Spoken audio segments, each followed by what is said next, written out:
Welcome to Women in the Arena podcast, the podcast celebrating women doing extraordinary things in plain sight.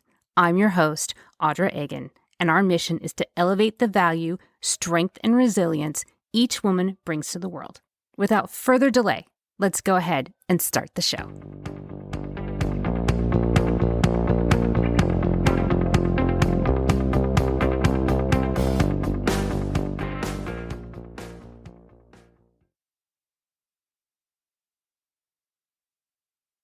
Welcome in, everyone, and thank you for joining me for Season 4 of Women in the Arena podcast. This season, we are going to challenge ourselves. We are going to grow. We're going to stretch. We're going to push ourselves outside our comfort zone, and we're going to do some things that we have been dreaming to do. As I have said before, I may be the one behind the mic, but I don't do this by myself. I do this with all of you. Thank you all for joining me today, and let's go ahead and start the show.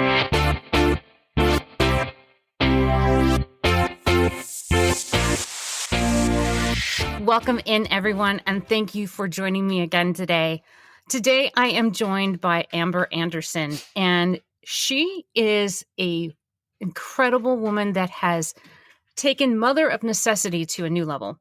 When she had her son, she recognized that corporate America didn't fit her lifestyle. So she created her own agency, Tote Pears, and it specializes in creating a connection between marketing and a client, but specifically for women and understanding women's needs and that they're all different.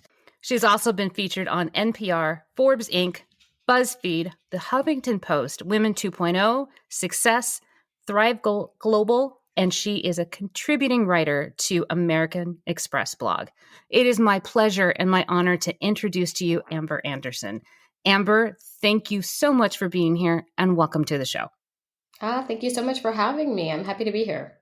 I am very excited for you to be here because you are talking about some topics that haven't been discussed before, and at least not in this way, about women and marketing. Before we get started, I wanted to tell everybody that I'm wearing my favorite t-shirt today, and it's very indicative of who I am and what I'm doing on this platform. My t-shirt says, my favorite Disney princess doesn't need rescuing, and it's Princess Leia. And it is my favorite because I never connected to Disney princesses. I didn't like them. It just didn't understand the concept of being rescued. But I loved Star Wars. Anybody that knows me will tell you that I love Star Wars. And it wasn't until I got older that I figured out why. And it was because she didn't need rescuing. And I absolutely love that it was a character that was strong and independent and represented what women can do and what they're capable of. And that's exactly what we're going to be talking about today. Amber, I know that I just dallied into this crazy Disney story about Disney princesses, but you have your own Disney princess story. I do. Yeah, I think it's a wonderful segue because as a little girl raised in the 90s, Disney was a huge component of, how we were brought up. And for me, I had dual identities I did enjoy and want to be rescued by a prince to be loved more than anything. It was the aspect of being loved that I really cherished, but I also was incredibly independent. My parents were born nestled between the civil rights movement and the feminist movement. So I was raised to be super independent and strong in anything I wanted to be. So I think that my viewpoints on Disney were always that I could be whatever I wanted to be, and that being loved was a component of what would be important to me. And it's interesting because my husband and I actually own our branding agency, Tote Pears. So I very much link into him being part of it, but walking alongside it with me, not in front of me, and not behind me, but right beside me. So I can resonate with it as well, but maybe in a different way. Like I said in the beginning, you demonstrate the mother of necessity. You had a child that was born early, and corporate America just didn't fit. So you created Tote Pears with your husband to serve the other women in this space of marketing. It's a marketing firm, but it's connecting the product with their clients and helping them understand the different complexities of those those target audiences that they're trying to reach. And so let's talk about all those complexities that go into that, and specifically when it comes to women, because we are not just one thing. Let's start with talking about language and how we talk to each other and how we show up outwardly, and the language that we use that is important and the imagery that it is projecting. So let's start with that idea of girl boss, this term girl boss. It makes me uncomfortable.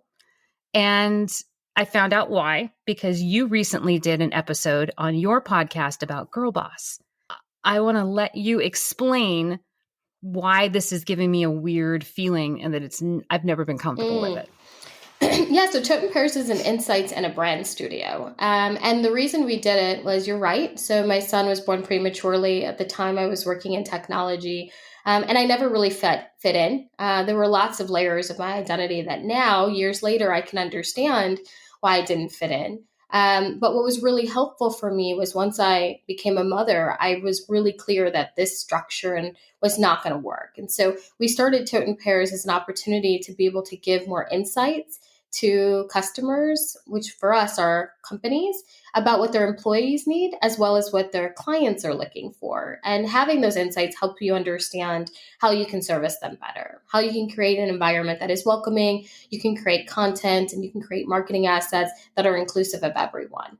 So that's kind of the background of how we got there. But in terms of language, a big aspect of it is just really thinking about breaking down the words. So you've got girl and you've got boss. And they're really contradictory of one another, right? This idea that you have a little girl, not a woman, but a little girl connected to, now you can be this big person that oversees things, is conflicting. And so what we talked about, I had Jess Weiss from Google on my podcast. She's a specialist when it comes to inclusivity. We were really digging into why. Why is it that we associate these terms that are conflicting when it comes to women in corporate America, or women who are doing great things? In themselves, they're very diminishing. And those of us that find conflict with it many times is because it is conflicting. The words don't go together. So yes, language is incredibly important in everything that we do. And I think Girl Boss is a good example where, when you break it out, it just becomes really clear why it doesn't work. When you put the two words separately but sit them side by side, it's clear. It's clear why it's made me feel uncomfortable. And I've never used that word or that phrase to define what I do. Your specialty is to go deeper than that, not just the language. It is the layers and the complexity that each one of either employees or the target audience are composed of. There's a multi-layer. Maybe the first layer is women, and then then there's other layers beyond that. So tell us about the importance of recognizing the layers and what those layers are. Sure. So I think the easiest way to describe it is to start with myself and kind of breaking into my layers, right? So I was raised in Chicago. I say often my parents were movement babies. They were born in the middle of the civil rights movement and the feminism movement. And so when they had their little girl, it was really about bringing to light how you can be powerful and you can be amazing by standing in your core, which for me was an African American little girl that was born to African American parents that had moved from Chicago into the suburbs to create better opportunities. So I was often raised as being the only one that looked like me or thought like me or had experiences or hair like me in the room. And I had to learn quickly that you can be different, but you can be wonderful, and your differences have value. And that is really core to who I am. So when I started, I was that little girl. Then I moved into college, and it was at a time where, it was really exciting to get into college, but there was a lot of money that was required. And it wasn't until I realized that my parents, when they divorced, left, and my dad left, that my family was actually poor. My mother was making just enough to survive off of one person, let alone the three kids that she was trying to raise. And so there was another exposure of what finances and social economic status can do to you when you add on that layer. So you have the element of me being a person, you being African American, me being a woman, and then you add on my social status. That felt at the time limiting, but as I grew up, realized there was so much to be known by understanding the differences of social status. Another really important layer that I share more recently is just understanding the nuances of how culture plays a role and how we think and what we do. I went into technology when I got my degree, and I was very lucky that I got there, but I quickly recognized that it wasn't just about being a woman that separated me, but also the way that I thought. I remember clear as day, I had got assigned to a marketing department role, and I was leading a data and analytics team. And with the team, what we were talking about is how do you define your ideal customer? In this case, the client we were working with had ran into some trouble, and they were getting in trouble because they were proving that they were taking out federal money and they weren't able to show that the products that they were delivering value. And so our job was to help them identify which customer would stay with them. And we were using data that we collected on the internet to be able to create personas that would say, this is your ideal person. Now, I knew the product wasn't great. That's why people weren't staying, right? But what was important was that my job was to help connect the dots so that we could make a successful sale. That was my job. But when I sat in the room and realized that the persona we had created was an African American mother with children, the thing was that she would stay because her kids would need the degree and it would prove to her that this would make their lives better. And I was sitting in the room with myself, $40,000 in student loan debt, because that was exactly what my mother had told me, that if you go out, this debt will be the best debt you can take on because it will make your life better. And I had to look around and realize that everybody else was okay with it because they weren't the African American little girl sitting in the room any longer, right? That had the $40,000 in debt. They weren't the target audience. And so it was okay to move forward because it didn't impact them and it didn't impact the people they loved. But for me, it did because I understood what was behind the scenes and the impact that it would have on the family and the community. So I started Tote Pears because of my own layers, recognizing that without having people who had different perspectives in the room, you could create an environment in which you were creating things that were detrimental or leaving out people who had really important insights that could create better opportunities, better products, better services for the people who deserve them. And that's really how we got into starting Tote Pears. You said something so significant. I had to stop and think about it for a minute, and because it was sitting with me, and I'll repeat what you had said that sat with me for a moment, which is they were okay with it because it didn't impact them. How many other decisions are made, not just in marketing, but in other spaces as well, that they're made and they're okay with it because it doesn't impact them. That's, like I said, I had to sit with that for a moment because that was kind of straight between the eyes. So,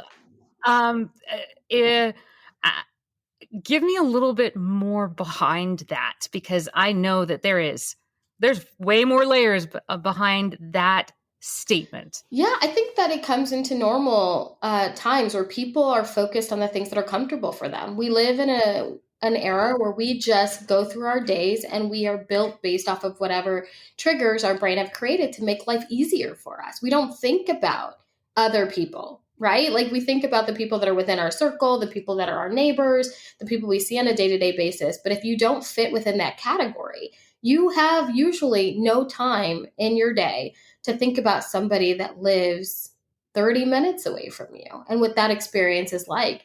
And we take that into the work that we do, right? We take our perspective into the work that we do, and the decisions that we make are based off of our experiences. And so that is really what it was at the core. Everybody sitting around the table for me weren't bad people. I mean, they were my coworkers and my friends, but they didn't share my layered experience. And so they weren't able to understand how the work that we were doing was going to impact others that didn't relate to them.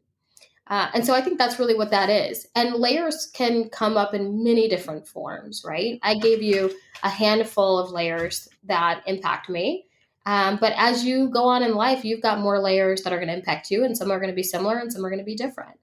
Motherhood, for example, is another one that changed my viewpoint and my trajectory and my career and my life because it exposed a whole nother world that I just did not have access to.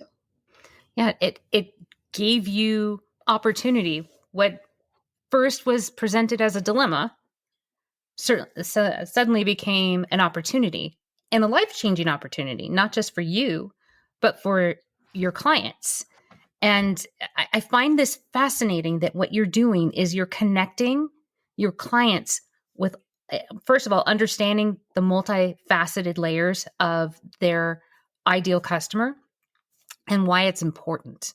So, why? Let's start with why it's important to acknowledge all those layers and how acknowledging that it's an added benefit to every organization. So we have two different types of clients. We have one that's trying to recruit and retain employees, which we're in the middle of the tightest labor market in US history. We had 10.9. We're in October when we're recording this. So in Yes. September of Yes. 2021, we had 10.9 million open jobs and we had 3.9 million people voluntarily quit their jobs. So companies are hiring everywhere and really struggling to get people to come to them and stay simply because people have really had it, right? Where you've been working at a space, Yeah. you're tired of feeling underappreciated. A lot of people are burnt out. And so companies have this dilemma of what are we going to do? Up until this point, it's been enough to offer benefits and to offer a paycheck, and people want more. And so, where we were coming in is saying, of course they do, because their needs are different. Working mothers have different needs than women who don't have children, or caregivers have different needs. Let's say maybe your parents are aging than people who don't have to be caregivers, or just in general, people want different things. Being able to dig into what are the different needs within your life, the layers that have created new needs or wants, helps employers understand what do I need to do to connect and make sure that I'm offering the right things to my ideal employee so that they can not only come work for us, but be successful here. So that's one aspect of ways that we help. On the consumer side, it's about really making sure you can cut through the noise by creating messaging that resonates or creating products and services that are actually beneficial. So, for example, we had a couple of good clients, I think, that I can give examples for. One is we were working with an organization where they were really trying to connect with more people in the Latino market. And the big challenge they were recognizing is they're not connecting with everyone. They think they could go to a bigger reach. And we looked at their imagery and said, everyone is light skinned. Did you know that 25% of Latinos identify as Afro Latino? That means black. 25% in the United States.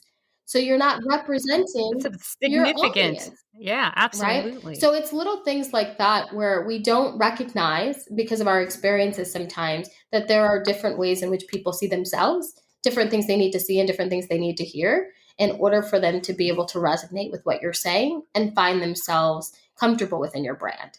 And so that's another area on the consumer side where we really dig in and help. I'm very curious as to the responses that you're getting from your clients. And I'm going to start with the employer side because you're absolutely right. The employers have had a captured market because we've gone along for a really long time and we'll take the paycheck, we'll take the benefits, we'll deal with it later. The pandemic sort of exposed what was really bubbling below the surface for a very, very long time. It just was able to be ignored. Now it's to a point where it can't be ignored, and you are telling your clients you're not meeting their needs, and it's not all about Mm. money. So how are they responding when you're saying your employees each are going to have different needs, so you're going to have to offer a variety of options? Are they losing their minds and saying, "Oh, we can't do that," or Mhm. are they open to Yeah, that? I think right now what's been really great and sad is that the pandemic has given them no choice, right? You're saying people are losing, companies have no choice but to make adjustments. It's a challenging position to be in because for some companies, especially the smaller to medium sized ones, they're getting squeezed on both ends, right? You're getting squeezed with inflation where prices are going up. You also have to pivot your business, and you're getting squeezed on the employer side. So we don't go in with the attitude that the company is bad. We only work with clients who we think have great product, services, and culture. That's who we choose to work with. So everyone we're working with is trying. The big thing is, how do we make sure that we're clear about what it is that you need so you can prioritize it? So most of them are very open to the fact that they are just trying to understand what those needs are so they can make the adjustments that make the most sense to service their employees better. So for sure, we see clients that are coming to Tote Pears that get it now. There were some that should have gotten it before and didn't get it until they were pinched. And then there's some who always got it, but really now recognize that it needs to be a top priority. And the reality is, it should always be a top priority because your people are your most valuable assets. And if you're not servicing them, then you're missing the opportunity to be able to be the best that you can be. Yes, machines can come in and do some work, but there is no replacement for critical thinking. And only humans can process critical thought. So humans are always going to be an employer's best asset.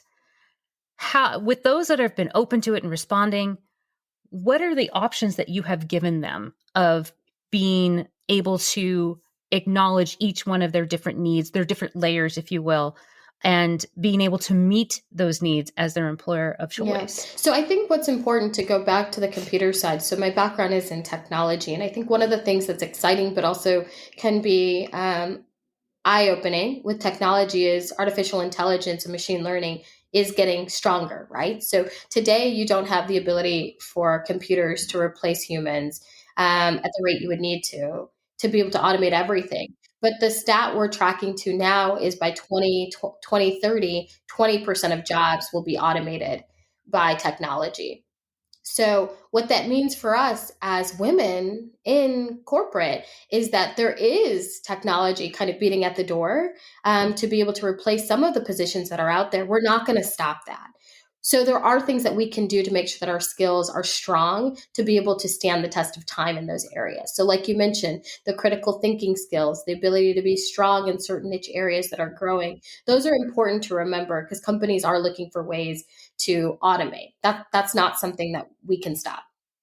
So I think it's always really important to speak to that because what the work that we're doing at Tote Pears is to help prepare women on the employer side for those changes. And we don't get enough conversations around that. So I think that's important. So are you those employers responding with additional training and allowing them to stretch their skills and maybe even help them pay for more education to go to university, maybe get a master's or whatever the case may be? Are they open to those types of things? Yes, exactly. So that's a lot of the work that we've been doing. So you might find things like trainings or setting up specific ERG groups, which are employee resource groups targeting the needs of certain audiences, or retooling or educating people on different services that are needed in this new normal of work.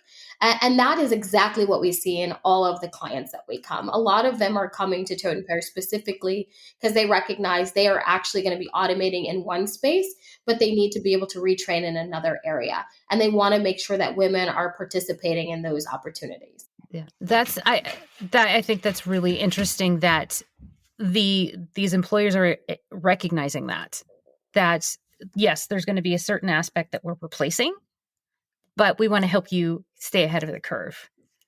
Because I think that's really important, because the one thing that a computer can't do, no matter if there's machine learning, AI, what have you, is those soft skills and taking care of clients and making sure that you're taking care of another human being's or organization's needs. And a computer just cannot replace those soft skills. And women happen to be really good at the soft skill part of industry. But there's other layers that I've been thinking about, because everybody's needs are different. Perhaps are they responding with unlimited PTO? Is that something that has been discussed and passed through as an option? to meet the needs, because it could be something different. It could be children, aging parents, just like to travel, whatever. Yeah, yeah, definitely. So, unlimited PTO or even extending PTO to include, maternity leave, paternity leave, care leave for aging parents, are all aspects of benefits that people are offering. And that's one component of something that we would be discussing with them. The way that we would take our clients usually through an exercise is we start with exposing them to the different elements of their personas. So, are you familiar with personas? Not in the way that I think you're going to describe it to me. Okay. So for my benefit and everybody else, a description would be lovely. Yeah, I think this will be helpful. So, the way that it works usually in marketing and even in technology is we'll create a made up person that represents who our target audience is. And we call it a persona. And some of the challenges in the past is companies and brands have been creating these personas in silos. So they'll say, you love Disney princesses. Of course you do, because you were raised in XYZ. And as a result, we're going to create all this wonderful stuff around Disney princesses because we know that that's going to resonate with you. They never took into account that perhaps you didn't like Disney princesses, like we were talking about, or the aspects of what you enjoyed about Disney had nothing to do with the princess side. And so, what we recommend instead of digging right into the personas is to actually focus on what are the qualities that that person has. So, like you were discussing before, really strong, ambitious, wanting to be able to be on your own, focused on delivering value, not needing to be rescued. Those live in what we call archetypes. And so for our employer and our consumer clients, we center them back to the archetype. What is it that this person really brings to the table? Is it the soft skills? Is it empathy? Is it emotional intelligence? Once we can resonate on what those things are, then we can add on the layers like, are you a caregiver? If you are, for example, during the pandemic, a caregiver might have reacted differently. They're focused on what's happening with my mother who's in a nursing home. What's happening with my children who are now home? Those are the questions that they're trying to solve for, not necessarily how am I going to get to the next gym or how am I going to do this restaurant outing, right? Their needs are drastically different. And so if you're able to create personas around those needs, then you can specifically create benefits that solve that person's needs. And you have multiple personas, they're all different. So the recommendation is to create packages that address the needs of your different personas. Your caregivers are going to need maybe unlimited PTO. The people who do actually feel like for their mental health, they need to get out and get to the gym. Maybe you created another type of bonus or package for them. But you can make sure that you're addressing your packages tied back to your personas, which are layered now that you've worked with Tote Pears and more equivalent to what you would need to satisfy the needs of your employees at that time. Does that make sense?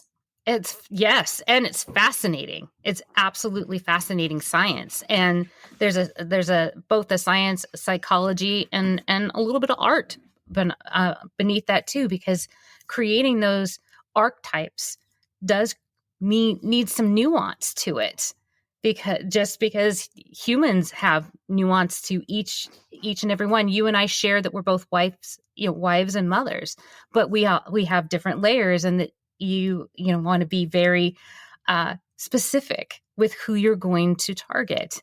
And you mentioned that with your consumer clients as well. How are they addressing that? Because I know they're putting products out there that they're thinking this audience is definitely going to need this, and then it falls flat. So how are they responding to the changes that you're recommending? Yeah. So usually on the consumer side, what we're doing is talking about how you might be alienating or completely overlooking an audience. That's Interesting. usually, yeah. So for example, let me try and think of a really good one. So we were working with a client who does some work around families, and they had created a piece of technology. It's really wonderful. It's called Storyworth, where you can log in, and the idea is you send or you do answer questions every week, and at the end they'll create a book. And the idea is that you capture the stories that are worth sharing amongst your family. And it was really beautiful, especially during the pandemic, as people were unable to be next to each other. And some people ended up losing loved ones because they couldn't get to them to capture those memories. And so when we were working with Storyworth, the idea was, isn't it wonderful? Everybody needs to be connected to their family. And what we highlighted is in many cases, I think it was 25% in the US, 47% worldwide, people are estranged from their families. And so the idea of trying to capture this beautiful love story for families doesn't resonate with everyone. In fact, some people still want to capture stories, but they need to do it from a distance. So, how can we use your technology as a way to connect people in the way that they need to be connected with someone else? And that was kind of the lessons and the insights that they got out of that, so that they could go off and create in a way that was more inclusive than what they had thought of originally. So those are the types of things people come to us for. What are we overlooking here in terms of connection, specifically with women and families, that Tote Pears can help you unfold as part of a consumer brand? Yeah, this is fascinating, absolutely fascinating science. Like I said, the more that we discuss and uncover all of these different elements of advertising and employers and whatnot, it makes me start to think about what are we doing unconsciously amongst each other, and how we are dismissing, without even realizing it, dismissing the layers and not acknowledging the layers between us, and what can we do to change that? Because I think that acknowledging all of the little nuances of each other will certainly help in making this a more pleasant world for sure, but also a more productive one. So with your expertise, how do we change this current cycle that we're in? It is a tough one, isn't it? Very much so. So I think that the first step is to recognize our own layers, right? So when you go back and you think about the experiences that you've had and what makes you the person that you are, being able to really lean into what that looks like, right? Where were you raised? Who are the people you're around? What were the experiences that brought you joy? What were the experiences that were difficult for you? And how has that shaped your perspective as an individual and someone that leads teams or is part of a corporate environment or even a business owner? It's really important to understand your core and your center so that you can recognize, when you're showing up through your lens and when you're able to see things from someone else's. So that's kind of the first thing. The second thing is to really step for a minute and think about when you're looking at people, people are people. I think we've lost sight of that a lot because we've added on these different categories like politics, gender, race, sexual orientation. These are layers that are just a component of who we are, but at the core, we're that archetype, right? I'm a caregiver. Then you can call me Amber, but I share the qualities of a caregiver and a human. And the most important thing I think that we can do in interacting with other people is to bring back that human connection. People to people, here's what we share in common. And then you can start to think about all the things that make you different. But on top of those differences, there is a perspective that comes from it. And if we can find value in that perspective, it really helps us relate to each other in a way that we're getting farther away from. But we think is important. And we're bringing back through Tote Pears. Because I do think that the forced separation because of a global pandemic, everybody had to be locked down in their houses.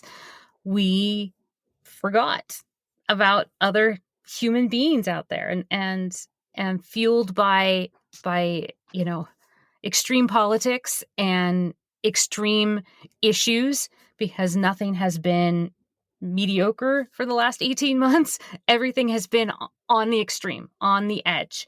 So it has pushed us further and further away from each other and kept us separate.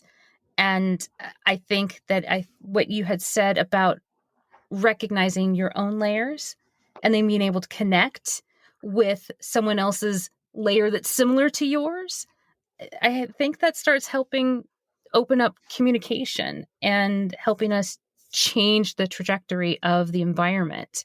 Recognizing each other's layers and our uniqueness, how do we use those layers as leverage in our everyday life? Yeah. So I think we're all career women on the podcast. Is that right? So I think For there's, the most part, yes. yeah, I think there's a couple of ways in which we can see our layers break through. Like I mentioned, for me, recognizing my layers in that room when I was at work and saw that there were people on the other end that were not being represented gave me the boost to say that I need to step in and use this experiences to enhance the way that we do business, right? And so that was the way my layers really showed up. And we have an opportunity to do that all the time, whether it's going into the office through the work that we're creating, if we're creators, or if it's as leaders, the way that we set up the structure of our teams and recognizing when people are being put up for promotions or have an opportunity to join the team, how can we look at them and see, are there areas in which we can benefit from what they bring to the table, or also learn from what it is that they don't do that we could be doing better to service them better, right? So as leaders, there's the opportunity to leverage our layers to bring people in and to support them and elevate them up, and also to stand up for people who are there that might not be represented. On the personal side, there's so many different ways in which you can show up in your layers. It's funny, there's a coffee shop up the street, and I don't know if you've recognized, but small businesses are having a really, really hard time staying afloat during the pandemic. It's on both sides where you have to catch up from losing revenue, but also you're struggling to hire employees. And so I go visit this coffee shop every day. And I just ask, how are you doing today? As a business owner, I know it's difficult and it must be challenging for you. And the conversations I have with the owner, are just so wonderful. I think all I'm doing to him is giving him $5 a day. But I also gave him an opportunity to know that he's not alone and that people see you. And sometimes that's the change that we need. Did you see someone today? Did you acknowledge them? Those are simple things that in the midst of a pandemic go so far. And beyond a pandemic is all that we really need to stay connected. So it doesn't have to be complicated. Showing up, seeing people, being kind, those are the minimum things that we can do to really change someone's way of view and to change the way that society is going. And we can each do that. That would be simple things to do. And I've said it many times in different shows over the past year. At the core, we all just want to be seen and Too. acknowledge that we're important just simply because we're here and we're trying to do our best and contribute to our families and society. But ultimately we just want to be seen because it says you're important. You're important. And that's why I think your work is so remarkable, because at the base of it, from my perspective, you are making sure that everybody's being seen and acknowledged and recognized. And I just think that is beautiful work. That is absolutely beautiful work. And I so appreciate you giving me your time today to educate all of us on the importance of acknowledging differences, the different layers, and using them as leverage. And I thank you so much for that work. Well, I appreciate it. I appreciate you having me on, and I'm grateful that I had a chance to share.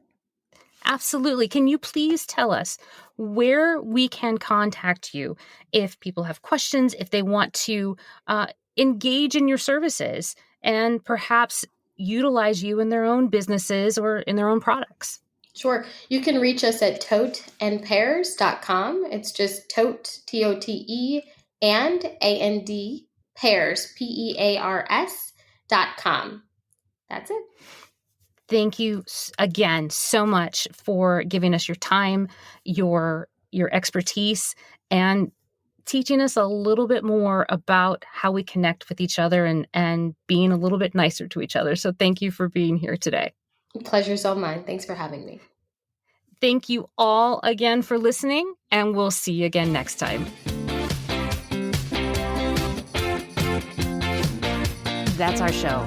Thank you all so much for spending your time with me and continuing to support this show, this community, and our endeavor to change the world one interview at a time. If you have any ideas for a new show or for a guest that you'd like me to interview, please reach out to me at audra@womeninthearena.net. Thank you again for all of your support, and we'll see you again next time.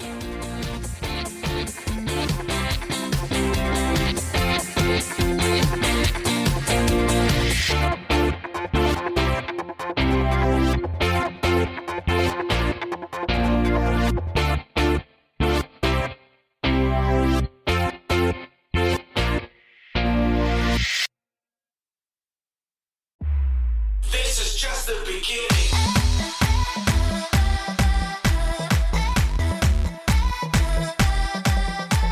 That's our show. I am so grateful for each and every one of you and your unwavering support and your continued belief in this movement that has become much bigger than me, much bigger than just a podcast. It has become this forward momentum that we are all doing together. If you are ready, or you know somebody that is ready to tell your story and share your value with the world, please connect with me. You can reach me at audra@womeninthearena.net.